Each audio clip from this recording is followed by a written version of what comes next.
안녕하십니까. 반갑습니다. 머리 어제 졸업식이 있었습니다. 그래서 단정하게 잘라봤는데요. 반갑습니다. 오늘 또 말씀 나누게 되었습니다. 저희가 계속해서 이제 구약 성경의 예레미야서 같이 보고 있습니다. 지난 시간에는 7장 성전 설교, 여기가 성전이라는 거짓말 믿지 말고 제사 그만하고 길과 행위 바르게 하기, 그리고 예레미야의 첫 번째 고백, 하나님 왜 악인이 형통할까요? 왜 의인이 고난을 받을까요? 여기에 대한 어떤 고민들, 답들 한번 생각해 봤습니다. 오늘은 예레미야의 나머지 고백들 한번 찬찬히 살펴보려고 합니다. 고백. 우리도 하나님께 무언가를 이렇게 말할 때가 있지 않습니까? 찬양을 통해서든 기도를 통해서든 하나님 사랑합니다. 감사합니다. 오늘 이런 일이 있었습니다. 요즘 이게 힘듭니다. 이렇게 이런저런 고백들을 하나님께 할 때가 있습니다. 예레미야도 동일한데요. 하지만 예레미야의 고백에는 넘어가 주시면은 불평, 분노, 탄식이 가득했던 것을 우리가 알 수 있습니다. 하나님께서 예레미야를 처음 선지자로 부르셨을 때 내가 너랑 함께 하겠다고, 너를 구원하겠다고 분명히 약속을 하셨는데, 그에 반해 예레미야의 삶은 너무 비참하니까, 고난이 너무 가득하니까, 매일매일이 힘드니까 그의 고백에는 불평이 가득했습니다. 우리 그 구약 성경의 다른 책들, 출애굽기, 민수기 같은 것들을 보면 그 이스라엘 백성들이 하나님을 향해서 꽤나 자주 불평하는, 분노하는 그런 장면들이 있습니다. 목이 너무 마르다, 이집트로 돌아가고 싶다, 배가 고프다. 이렇듯 이 구약에 등장하는 이 하나님의 백성들이, 심지어 하나님의 선지자가 하나님을 향해 불평하고 분노하는 장면들, 우리 어떻게 이해해야 할까? 우리도 하나님께 불평해도 될까요? 화내도 될까요? 사실 저는 화를 많이 내기 때문에 한번 요거 좀 요리조리 생각해 보려고 합니다. 일단 예레미야서 15장 10절 한번 보겠습니다. 제가 한번 먼저 읽어보겠습니다. 그리고 저희 카톡방에 파일 올려드렸습니다. 내게 재앙이로다 나의 어머니여, 어머니께서 나를 온 세계에서 다투는 자와 싸우는 자를 만날 자로 낳으셨도다. 내가 꾸어주지도 아니하였고 사람이 내게 꾸이지도 아니하였건만은 내가 빚을 지지도 않았는데 다 나를 저주하는도다.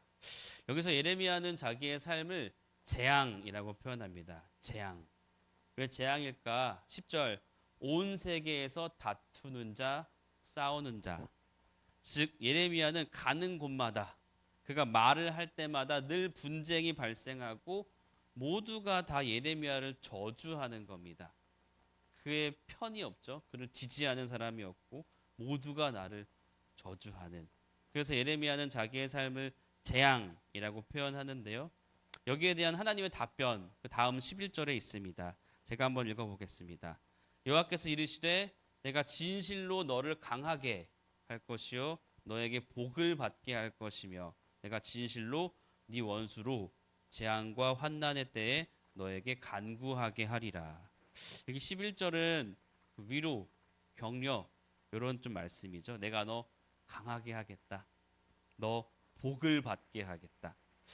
하지만 놀라운 것은 이 예레미야의 삶에서 복이라는 것을 찾아내기가 참으로 어렵다는 사실입니다.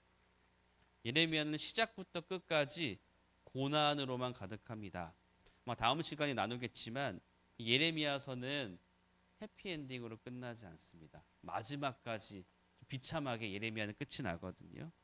그래서 18절 가시면 예레미야가 다시 한번 이렇게 불평합니다. 나의 고통이 계속하여 상처가 중하여 낫지 않으면 어찌 됨이니까 주께서 내게 대하여 물이 말라서 속이는 시내 같으시리이까. 일단 여기 주께서, 주님 이런 표현이 있는데요. 개역개정은 이렇게 번역했지만 실제 이 원어는 그냥 당신은 you, 너. 그러니까 너는, 하나님 너는 물이 말라서 속이는 시내 같다. 이렇게 하나님을 정의 내리는 거죠. 무슨 말일까요? 물이 말라서 속이는 시내. 직역하면은 속이는 물이거든요. 우리 왜 그 신기루라고 하지 않습니까? 이렇게 사막을 걸어가고 있는데 목이 너무 마른 거예요. 그래서 너무 마른데 갑자기 저기에 물이 보이는 겁니다. 그래서 뛰어갔는데 막상 가보니 물이 없는 거죠. 다 말라 버린 겁니다. 속은 거죠. 하나님이 나를 속였다. 처음 나 선지자로 부를 때는 막 잘해줄 것처럼 구원해 줄 것처럼 하시더니 야, 거짓말이었다. 우리 그 남편분들이 그렇지 않습니까? 우리 결혼하면 내가 손에 물 하나 안 묻히겠다. 우리 여성분들 눈빛이 속았다. 하나님이 나를 속였다. 라고 말을 합니다. 특별히 여기 물이 말라서 속이는 시내라고 했습니다. 물이 말라서 속이는 시내.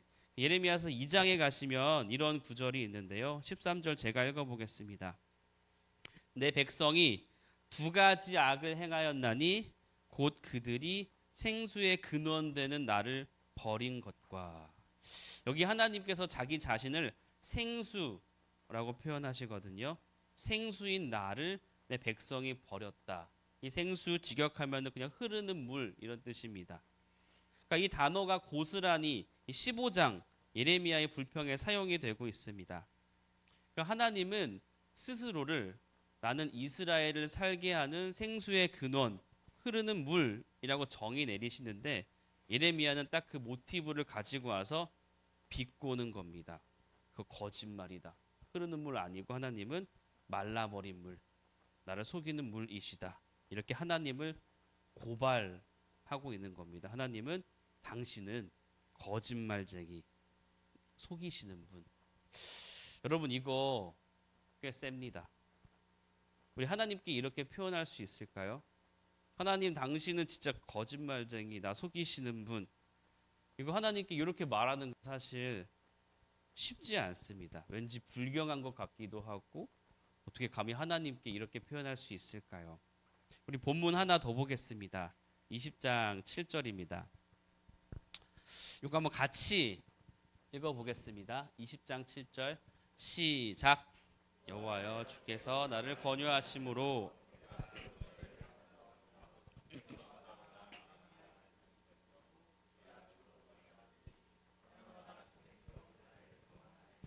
네, 감사합니다. 우리가 방금 앞에서 봤던 본문은 예레미야의 두 번째 고백이고요. 요거는 다섯 번째 고백입니다. 그래서 비슷한 맥락이라서 같이 엮어봤는데요. 여기 보시면 권유하다라는 표현이 나옵니다.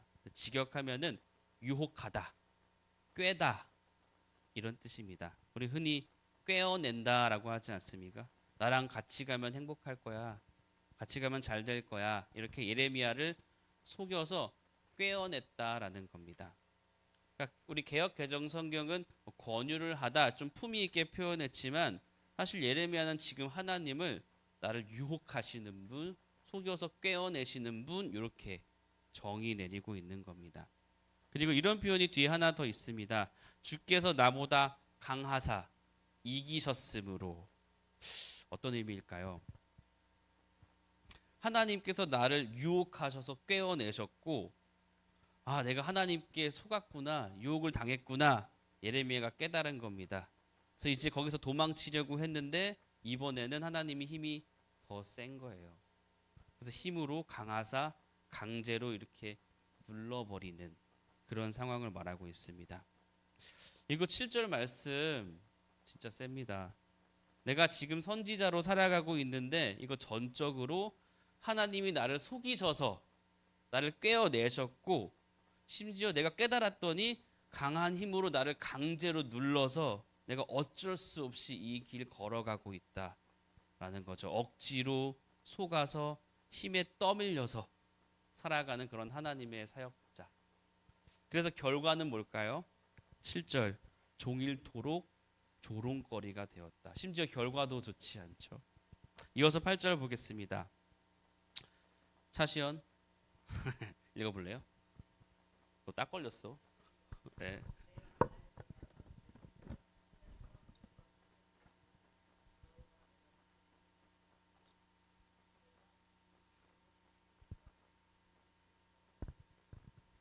감사합니다. 이스라엘 백성들의 그 범죄를 고발하고 하나님의 심판을 외치니까 당연히 그것을 들은 사람들은 예레미야를 종일토록 또 종일토록 모욕합니다. 그래서 9절 보시면 제가 읽어볼게요. 너무 힘드니까 내가 다시는 여호와를 선포하지 아니하며 그의 이름으로 말하지 아니하리라 하면 나의 마음이 불붙는 것 같아서 골수에 사무치니 답답하여 견딜 수 없나이다. 말만 하면 하나님의 말씀만 전하면 자꾸 핍박받고 종일토록 조롱을 받으니까 하기 싫은 거죠. 그래서 문제는 내가 하나님의 말씀을 선포하지 않기로 딱 결정을 하면은 나의 마음이 너무 답답해서 견딜 수가 없는 겁니다. 그래서 어쩔 수 없이 또 다시 하나님의 말씀을 선포하고 그러면 또 핍박받고 조롱받고 이런 고통의 상황이 반복되고 있는 거죠. 그래서 10절 보시면 이런 기록이 있습니다. 나는 무리의 비방과 사방이 두려워함을 들었나이다. 그들이 이르기를 고소하라 우리도 고소하리라 하오며 내 친한 벗도 다 내가 실족하기를 기다리며 그가 혹시 유혹을 받게 되면 우리가 그를 이기러 우리 원수를 갚자 하나이다. 여기 보시면 그 대적들이 예레미야에 대해서 말하는 건데 보시면 유혹이라는 단어도 있고 이기다라는 단어도 있습니다. 이 두 단어 기억나실까요? 우리 아까 7절에서 그 예레미야가 하나님 표현할 때 썼던 그 똑같은 단어들입니다.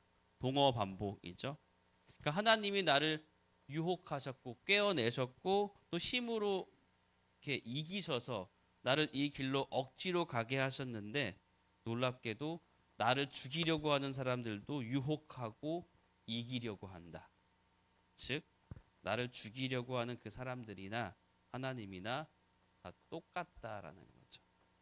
둘 다 나쁜 거예요.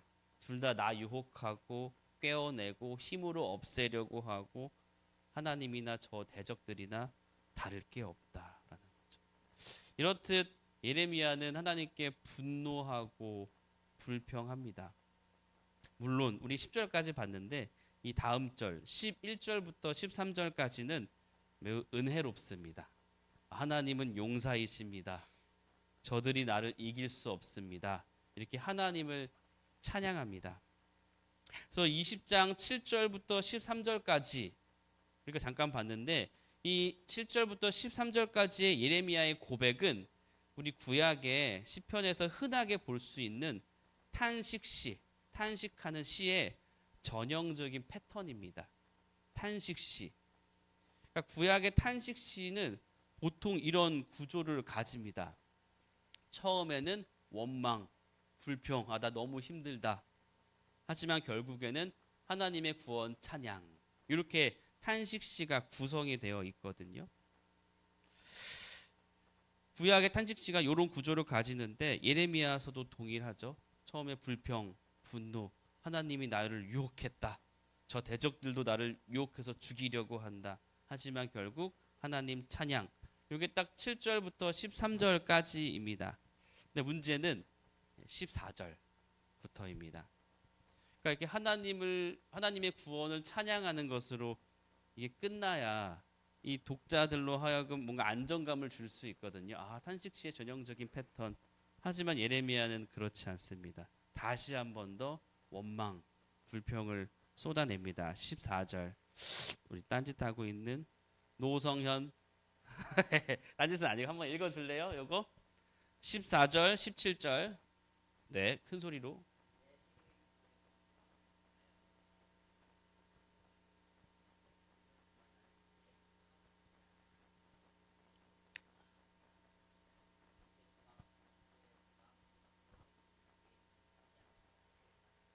고맙습니다.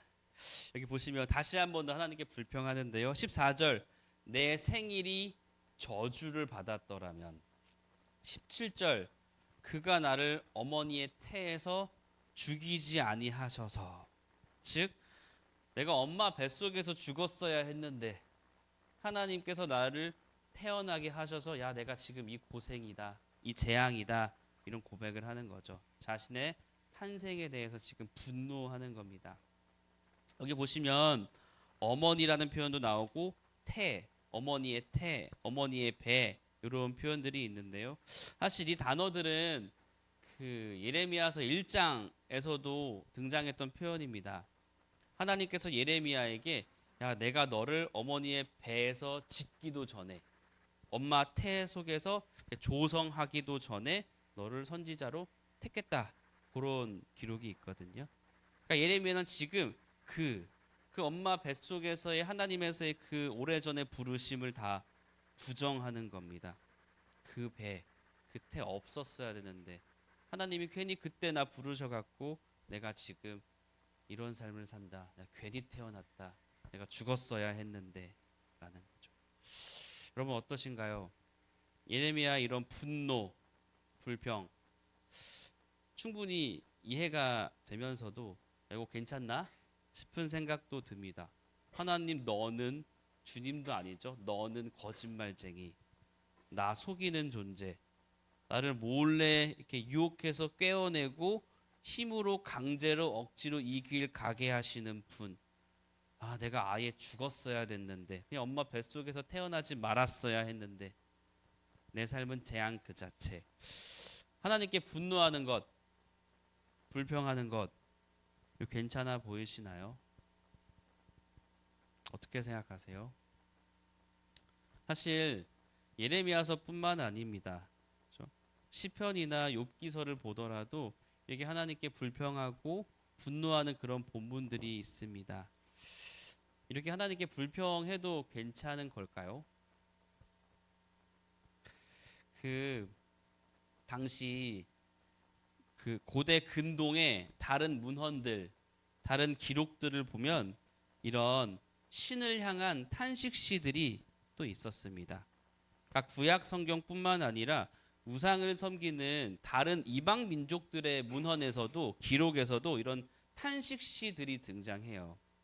고난 속에 있는 자기의 삶이 너무 고통스러우니까 자신의 우상에게 신에게 이제 탄식하면서 부르짖는 거죠. 아, 너무 힘듭니다. 미치겠습니다.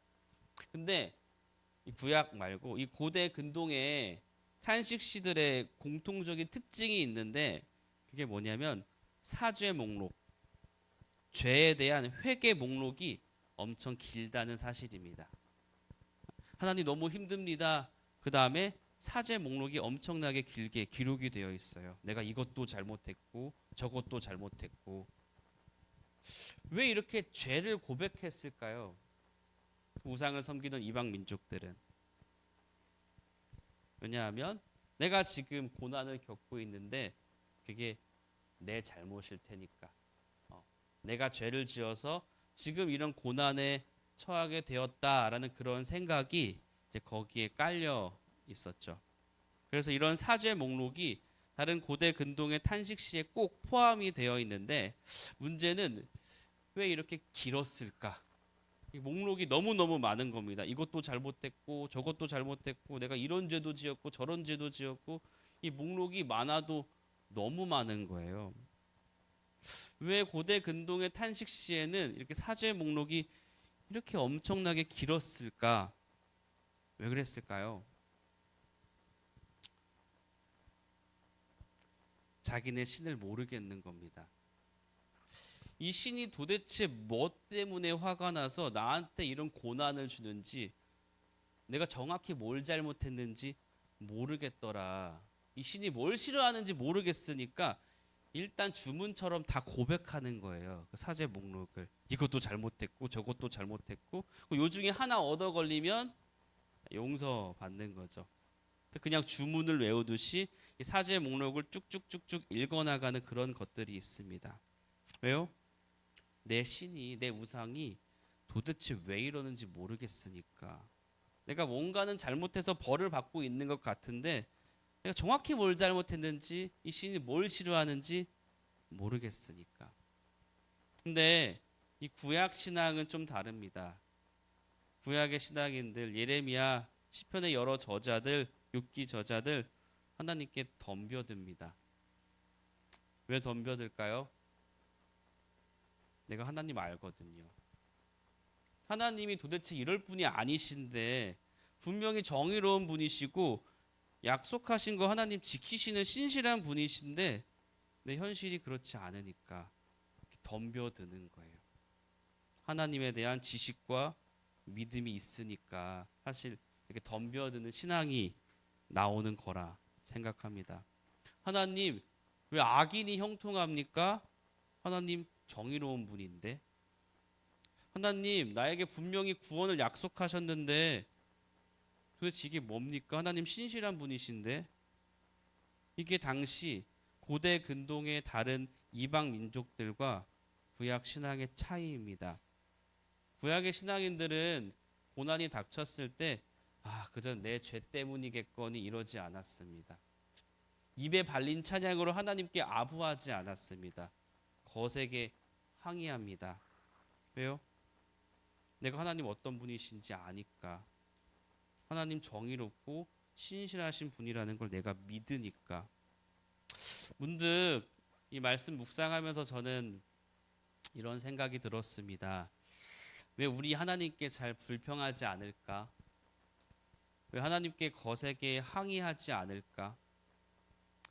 왜 우리 교회 바닥에서는 하나님께 감사하고 그분을 찬양하고 높이는 것만, 그런 것만 되게 아름답고 좋은 신앙의 고백인 것처럼 여길까? 솔직하게 슬퍼하는 것, 때로는 하나님께 분노하고 항의하는 것, 아픔을 하나님 앞에서 그대로 드러내는 것, 전 이것이 우상을 섬기는 다른 이방 민족들의 신앙과는 다른 구약의 여호와 신앙의 찬란함이라는 생각이 들었습니다. 하나님 나라를 우리가 꿈꾸며 살아가지만, 하나님의 통치가 이 땅 가운데 임하길 소망하지만 우리 현실은 사실 그렇지는 않습니다. 작게는 나의 삶, 좀 더 넓게는 죄로 인해서 일그러진 이 시대에 사실 고통과 아픔이, 악의 실체가 곳곳에 있는 것을 우리는 압니다. 현실로 보잖아요. 우리는 사실 늘 아름다운 현실을 살아가지 않습니다. 참혹한 현장이 곳곳에 분명히 있습니다. 하나님 나라를 꿈꾸긴 하지만 그 하나님 나라가 아직 실현되지 않은 그런 현실을 살아가는 신앙인이라면, 그 하나님의 나라와 현실의 그 벌어진 간극 사이를 걸어가고 있는 신앙인이라면 때로는 당연히 감사와 찬양, 하지만 때로는 내가 직면한 그 현실로 인한 탄식, 분노, 불평, 이 모든 것이 하나님의 사람에게 균형 있게 드러나야겠다. 그게 진짜 솔직한 신앙인이겠다 싶은 생각을 저는 이 말씀 보면서 좀 묵상을 했습니다. 하나만 더 보겠습니다. 예레미야의 네 번째 고백 본문 같이 한번 보려고 합니다. 일단 세 번째 고백 본문은 17장 14절부터 18절인데요. 마지막 18절만 보도록 하겠습니다. 김경진 한번 읽어줄래요?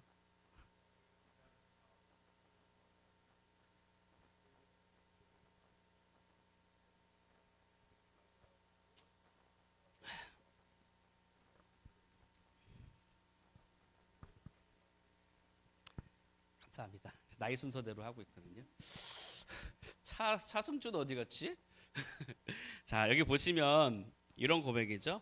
하나님, 나를 괴롭히는 저 나쁜 놈들 심판해 주십시오. 저들이 멸망하기를, 이런 기도를 지금 예레미야가 하고 있습니다. 하나 더 보겠습니다. 네 번째 고백 본문인데요.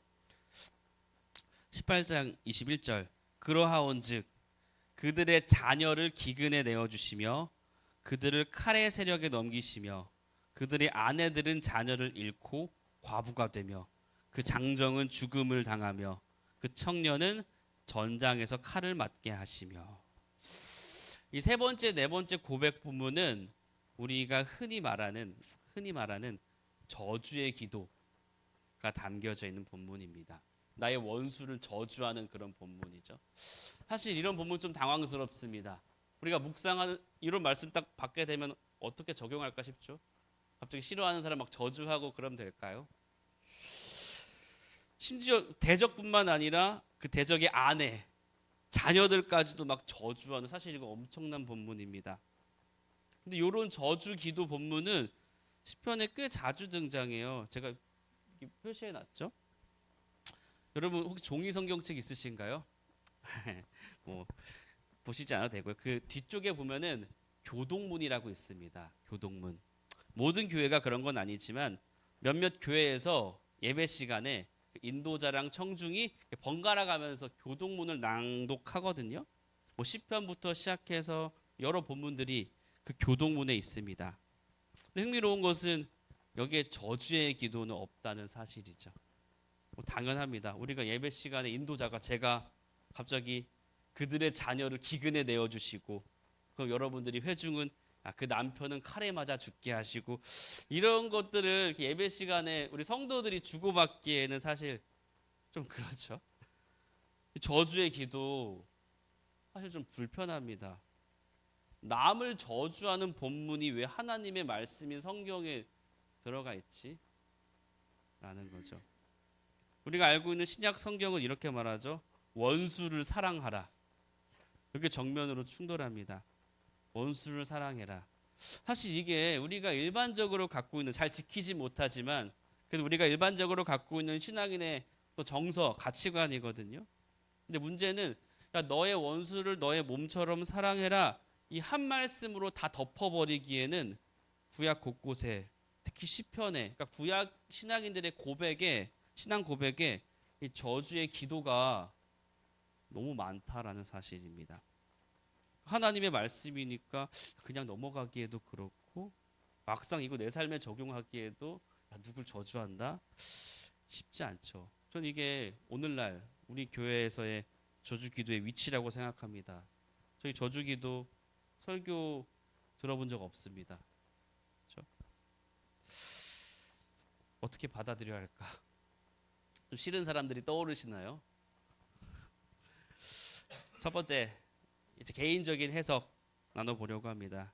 이 저주 기도는 핍박받는 하나님의 백성들의 자연스러운 반응이더라. 자연스러운 반응.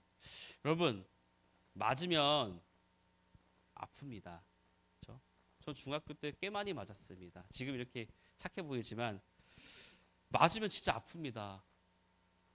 많이 맞아도 늘 새롭습니다. 늘 아파요. 그러니까 이 부당하게 물론 제가 맞았던 건 부당하진 않았고 제가 잘못을 했으니까 부당하게 억울하게 생명을 위협받는 그런 상황에 처하면 당연히 누구나 고통스러워합니다.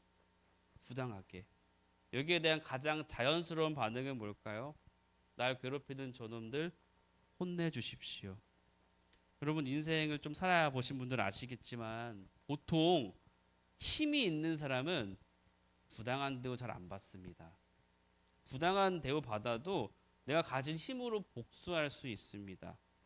그런 의미에서 이 저주 기도는 부당하고 억울한 일을 당했음에도 거기에 대항할 복수할 힘이 없는 사람들의 고백 혹은 기도라는 것을 알 수 있습니다. 예레미야는 막 상대방을 여기서 저주합니다. 하지만 상대들은 말로 하지 않습니다. 그냥 와서 때리고 학대하고 감옥에 집어넣고 근데 예레미야나 시편 그 기자는 여기에 대항할 힘이 없는 거예요. 그냥 맞을 수밖에 없는 거죠.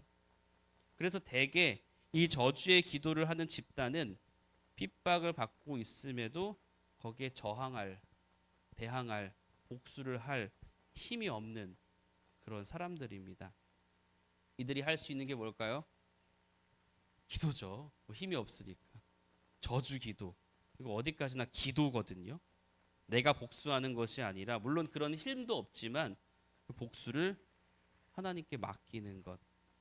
그런 점에서 이 저주 기도는 복수는 하나님의 것. 하나님이 바로 잡아 주실 것이다. 라는 그 믿음이 여기에 깔려 있습니다. 두 번째, 이 저주의 기도는 악에 대한 고발이라는 내용을 갖고 있습니다. 내가 잘못한 게 아니라 저놈들이 잘못했다. 내가 아니라 우리 외부에 악이 있다. 이 저주 기도는 이것을 고발합니다. 욥기 보시면 욥이 고난을 겪고 있을 때 욥의 세 친구가 와서 이렇게 말합니다. 야, 너가 잘못했으니까 그래서 고난 받는 거 아니냐? 빨리 회개해라. 즉 욥 자신의 그 내부에 어떤 잘못이 있음을 세 친구가 주장하거든요.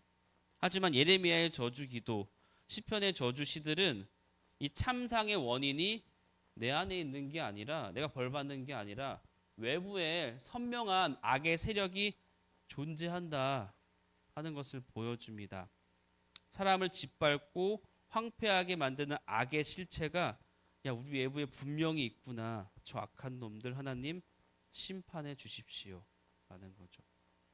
그런 의미에서 이 예레미야의 저주 기도는 단순히 나의 원수를 갚아달라는 그런 사적인 복수의 차원을 넘어서서 악의 실체를 고발하고 그것을 하나님이 바로 잡아주시기를 간구하는 기도라고도 볼 수 있습니다. 우리 주기도문에 등장하는 하나님의 뜻이 이 땅에 이루어지기를과 흡사하죠. 그 악의 실체가 제거되기를, 하나님의 뜻이, 하나님의 정의가 실현되기를 말이죠.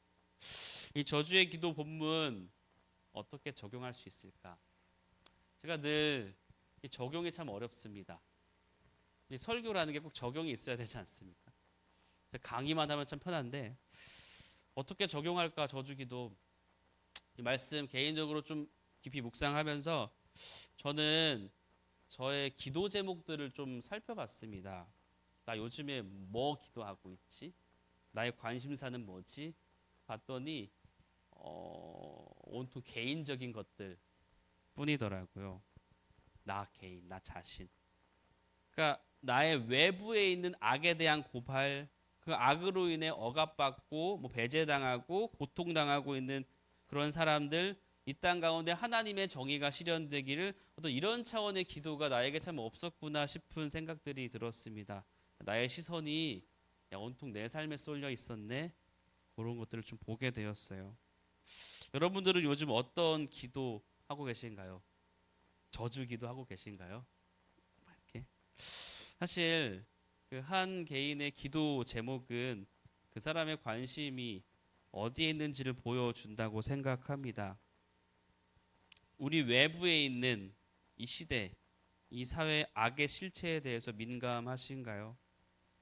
그런 악의 실체에 저항할 힘이 없어서 그저 신에게 저주 기도하는 것 말고는 할 게 없는 그런 고통받는, 저항할 힘이 없는 그런 사람들이 혹시 눈에 좀 밟히실까요?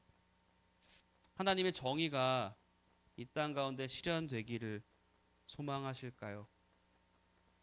이 시대를 살아가면서 숨겨진 악의 실체를 고발할 수 있는 그런 분별력, 통찰력이 우리에게 생기길, 더 나아가 그 악의 실체로 인해 고통받는 사람들이 우리의 기도 제목에도 좀 포함이 되었으면 좋겠다, 그런 소망을 좀 갖게 되었습니다.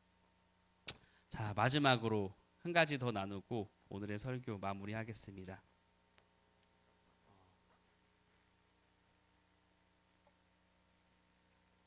참 선지자, 거짓 선지자. 그 나라가 기울어져 가고 있는, 망해가는 현실 속에서 예레미야가 맞닥뜨렸던 것은 평화와 번영의 복음이었습니다. 우리 이미 살펴봤던 것처럼 예레미야는 하나님의 심판을 선포했습니다. 야, 북쪽으로부터 재앙이 임할 거야. 이 성전 파괴될 거야. 너희 포로로 끌려갈 거야. 심판을 선포했거든요. 그에 반해 예레미야의 반대편에 있었던 종교 지도자들은 다른 메시지를 전했습니다. 뭐였을까요? 샬롬, 샬롬, 평안, 잘 될 거야. 하나님이 우리 지켜주실 거야. 나라가 망해가고 있는데, 하나님의 성전이 이곳에 있는데 하나님이 분명히 다윗에게 이 나라와 영원히 함께하겠다고 약속하셨는데 선택받은 우리가 이방 민족에게 망할 리가 없다. 샬롬, 이런 메시지를 던졌죠. 여러분, 사실 이거 되게 어려운 문제입니다. 두 쪽 다, 예레미야, 다른 종교 지도자들 두 쪽 다 하나님의 이름으로 무언가를 선포하는데 그 메시지의 내용이 서로 판이하게 다른 겁니다. 한쪽은 하나님의 심판, 한쪽은 평안, 샬롬. 누가 하나님이 보낸 참 선지자일까요? 우리야 지금 예레미야서 보고 있으니까 당연히 예레미야가 하나님이 보내신 참 선지자 알 수 있지만 사실 당시를 살아가는 백성들에게 이거 되게 어려운 겁니다. 둘 다 하나님의 이름으로 선포하는데 누가 진짜지? 누가 거짓 선지자이지? 너무 어렵죠. 이거 한번 살펴보려고 합니다. 예레미야서 27장 2절 한번 보겠습니다. 요거 한번 같이 읽어볼까요? 2절 3절 같이 읽어보겠습니다. 시작.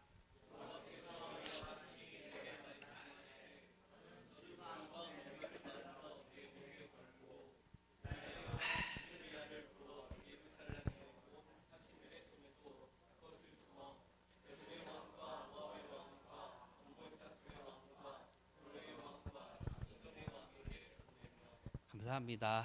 자, 배경은 시드기야 왕 때입니다. 시드기야는 남유다의 마지막 왕이거든요. 망하기 직전인 거죠. 이 남유다의 마지막 시드기야 때 에돔, 모압, 암몬을 비롯해서 여러 제 왕들이 모여서 야, 우리가 힘을 모아서 이 바벨론하고 한번 싸워보자. 이 제국하고 한번 싸워보자.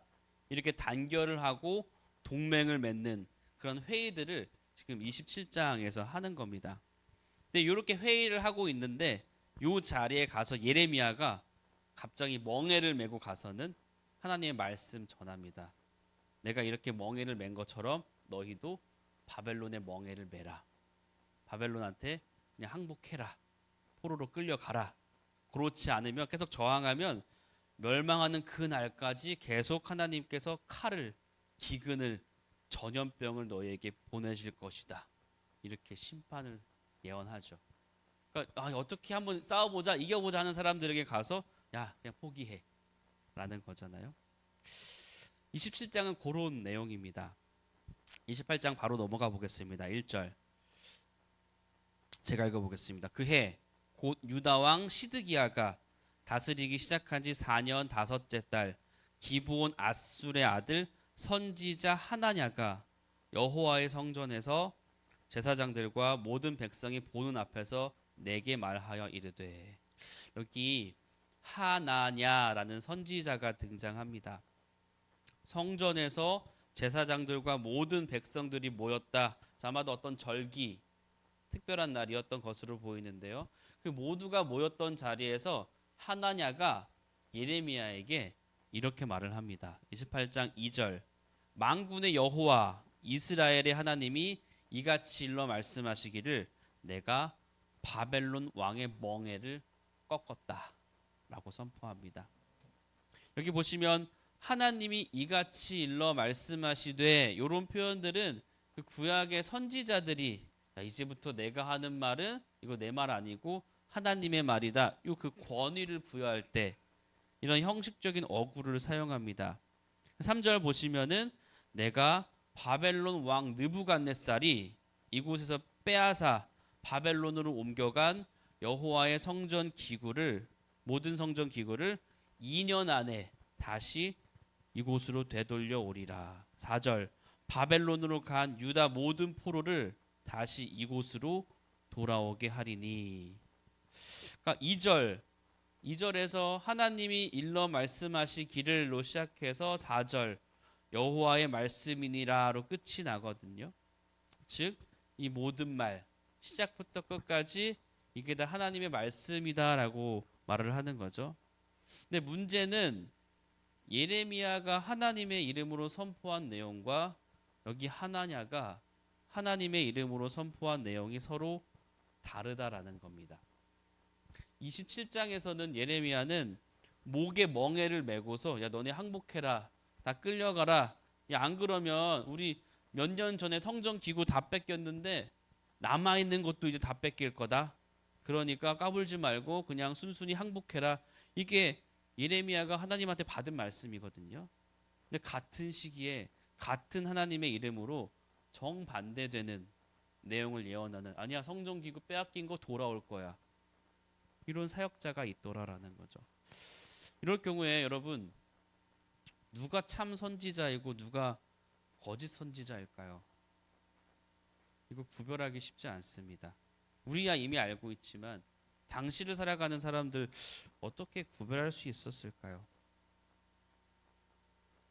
우리 가장 기본적인 원칙은 신명기 18장에 나와 있습니다. 한번 보겠습니다. 제가 읽어보겠습니다. 18장 21절 22절 너가 마음속으로 이르기를 그 말이 여호와께서 이르신 말씀인지 우리가 어떻게 알리요 하리라. 22절 만일 선지자가 있어 여호와의 이름으로 말한 일에 증험도 없고 성취함도 없으면 이는 여호와께서 말씀하신 것이 아니라 그 선지자가 자기 마음대로 한 말이다. 그러니까 22절 증험도 없고 성취함도 없으면 이게 기준입니다. 여기서 증험은 증거로 삼을 만한 경험 뭐 이런 뜻이죠. 그러니까 누군가 여호와의 이름으로 막 어떤 예언을 막 하는 겁니다. 하지만 이게 성취가 안 되면 그거 하나님이 하신 말씀 아니다.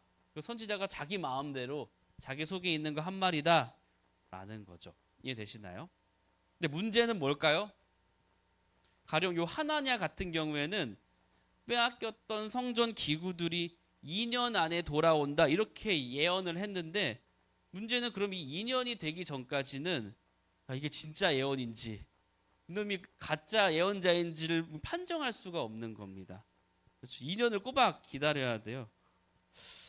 이해되시죠? 또 다른 문제는 뭐냐면 증험과 성취가 없으면 그 가짜 예언, 성취가 없으면 가짜 예언인데 문제는 우리 성경에 참 선지자로 분류가 되지만 성취가 안 된 예언들이 꽤 있더라라는 거죠. 예를 들면 예레미야 같은 경우에 30장, 31장에 가시면 북왕국, 북이스라엘이 회복되어서 돌아온다 이런 예언을 하거든요. 역사적으로 북왕국은 실제로 회복되지 않았습니다. 그냥 아수르에 멸망당한 이후로 그냥 다 사라져요. 다시 돌아오거나 귀환하는 일이 없습니다. 그런 점에서 우리가 예레미야는 참 선지자라고 말하지만 그가 한 예언이 성취가 안 된 게 있어요. 그 외에도 많습니다. 이사야, 에스겔 이 사람들이 뭐라고 하죠? 바벨론의 포로로 갔다가 돌아오면 영광의 날이 임할 거야. 우리 다시 그 다윗의 나라 회복될 거야. 이런 예언을 이사야, 에스겔 수도 없이 전했거든요. 문제는 그런 영광의 날 없더라 라는 거죠. 포로에서 돌아왔는데 영광의 날 없고 여전히 엉망인 그런 상황들. 그런 상황으로 인해서 힘들어하는 것들을 에스라, 느헤미야, 학개, 스가랴, 말라기 이런 데서 기록하고 있습니다. 정리하면 증언과 성취 이게 원칙인데 문제는 이게 좀 시간이 걸린다. 2년을 꼬박 기다려야 된다. 그리고 이루어지지 않은 참 예언자들의 예언들도 있더라. 그런 점에서 이 증언과 성취라는 원칙만으로는 모든 문제가 해결되는 것은 아니구나 싶습니다. 그렇다면 예레미야는 여기에 대해서 어떻게 대처했을까요? 28장 5절입니다. 차시연 눈빛이 지금 거의 영혼이 사라졌는데요. 28장 5절만 한번 읽어주세요. 5절만.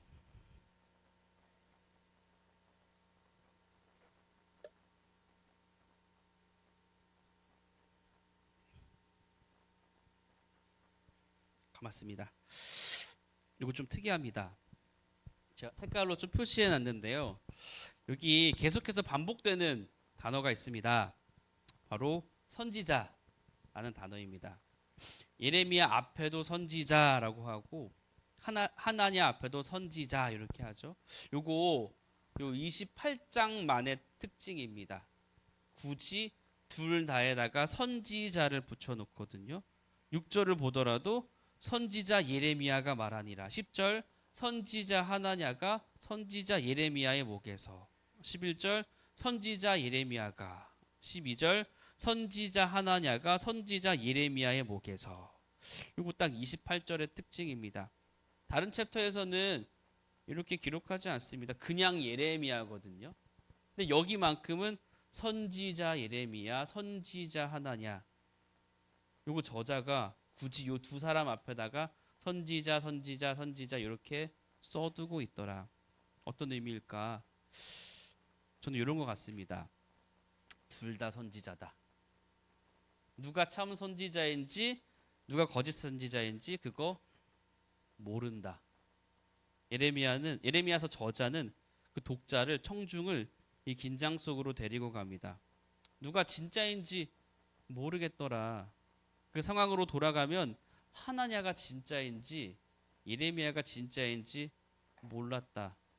청중들은 물론 심지어 예레미야 자신도 누가 진짜인지 몰랐다. 이 긴장감 속으로 독자들을 끌고 가는 것 같습니다. 개인적인 상상이지만 예레미야서 누가 기록했을까라고 한다면 예레미야 옆에 비서 바룩이라는 사람이 있었습니다. 그가 아마 기록했을 것 같은데 예레미야가 과거의 일을 상상해 보는 거죠. 그때 하나냐랑 이런 일이 있었어. 그걸 받아 적었을 건데 야 그때 야 진짜 하나냐가 진짜 선지자인지 내가 진짜 선지자인지 나도 그때 몰랐다. 28장이 딱 이렇게 기록하는 것 같아요.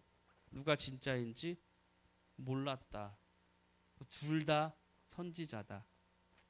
뒤에 예레미야의 반응을 보면 예레미야 자기도 하나님의 말씀을 받았지만 예레미야도 긴가민가 했던 것 같아요. 내가 진짜인지 저 사람이 진짜인지. 6절 한번 보겠습니다. 선지자 예레미야가 말하니라. 아멘. 여호와는 이같이 하옵소서. 여호와께서 너가 예언한 말대로 이루사 여호와의 성전 기구와 모든 포로를 바벨론에서 이곳으로 되돌려 오시기를 원하노라. 예레미야가 이렇게 말합니다. 정말 하나님아 너의 예언대로 그렇게 됐으면 좋겠다. 빼앗긴 성전 기구, 끌려간 포로들 다시 돌아왔으면 좋겠다. 그 하나님 말씀 이루어졌으면 좋겠다. 근데 7절 그러나 너는 내가 너의 귀와 모든 백성의 귀에 이르는 이 말 잘 들어라.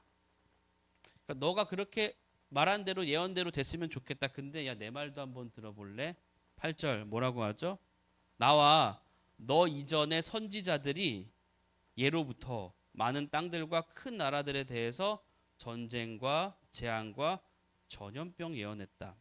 9절 평화를 예언하는 선지자는 그 예언자의 말이 응한 후에야 그가 진실로 여호와께서 보내신 선지자로 인정받게 되리라.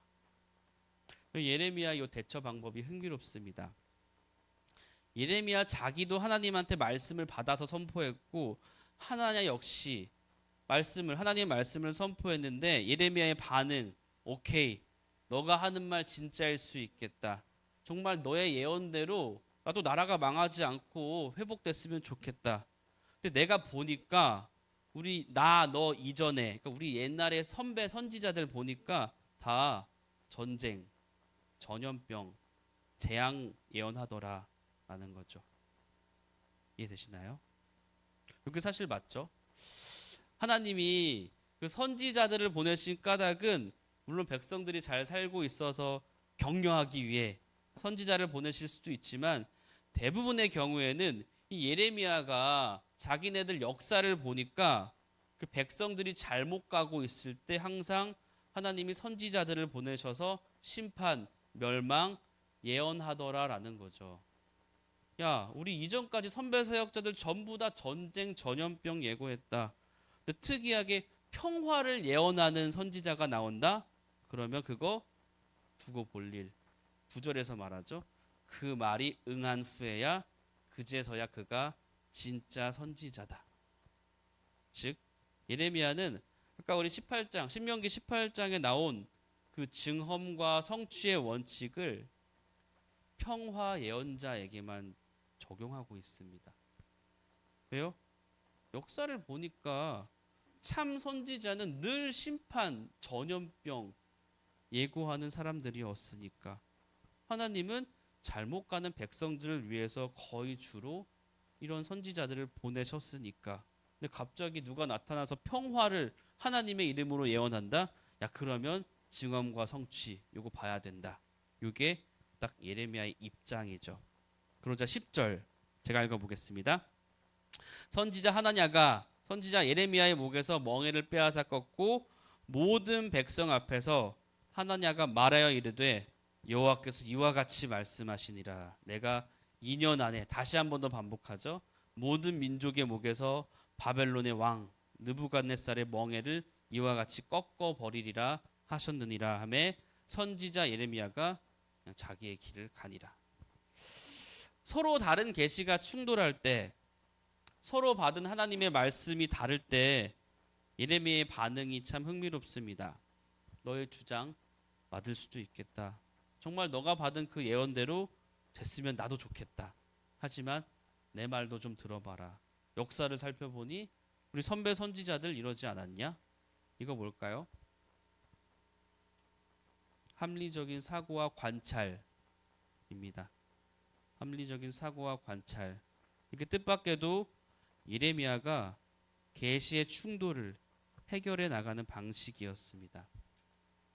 합리적인 사고와 관찰. 그에 반해 하나냐? 그렇지 않습니다. 하나냐 늘 이렇게 말하거든요. 여호와께서 이르시되. 권위에 의존합니다. 우리 이거 생각해 볼 만합니다.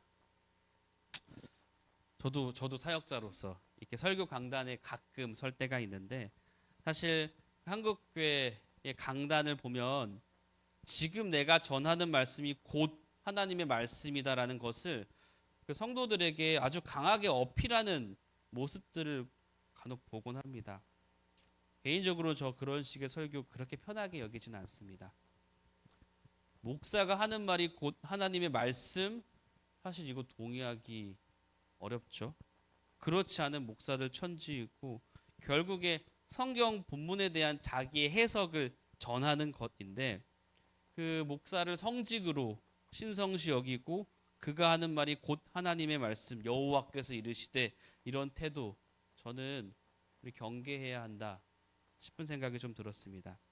자, 정확히 어제 신학교 졸업식을 했습니다. 3년 MDB 공부했거든요. 근데 그거 했으니까 야, 내 말이 다 맞아, 내 말이 하나님의 말이야, 이럴 수 없죠. 사실 저도 틀릴 수 있고 그 틀릴 여지를 늘 둬야 됩니다. 내가 속한 공동체의 다른 구성원들이 나와 다르게 본문을 해석할 자유도 있고 지성도 있다라는 걸 인정해야 합니다.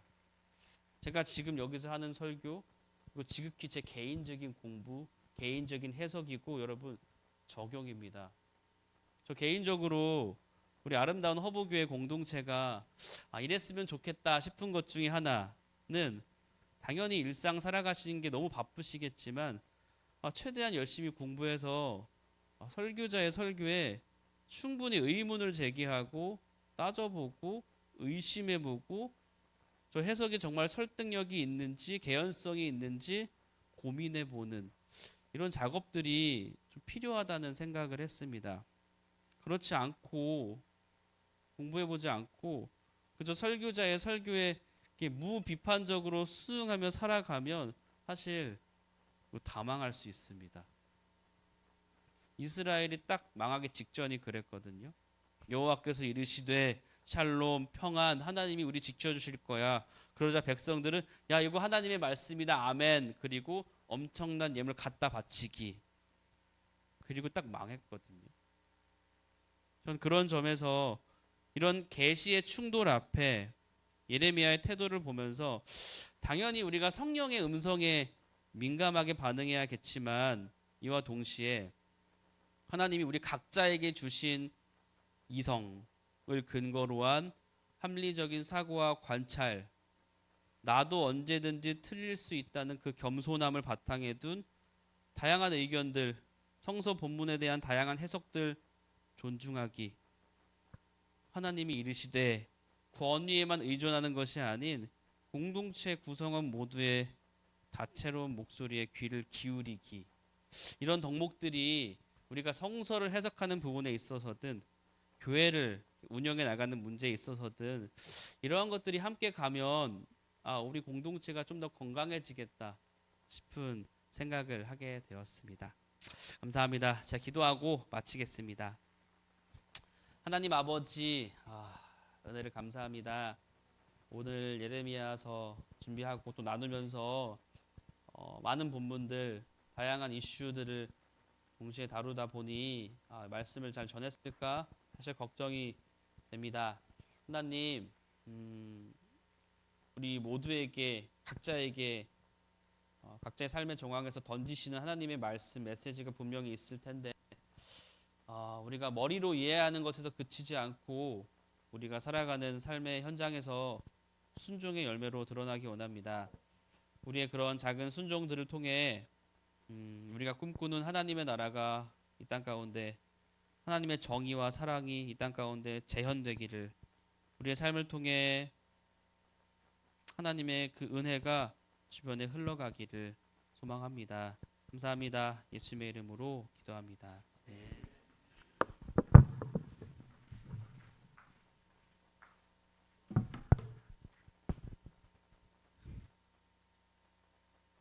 예. 아까 말씀하셨듯이 이승현 전도사님 어제 졸업하셨어요? 혹시 다녀오신 분 계세요? 쓸쓸했겠네. 예. 졸업 선물은 기대하고 있겠습니다. 예. 오늘 저기 식사 대접은 이주영 집사님 가정인데 혹시 무슨 일이 있나요?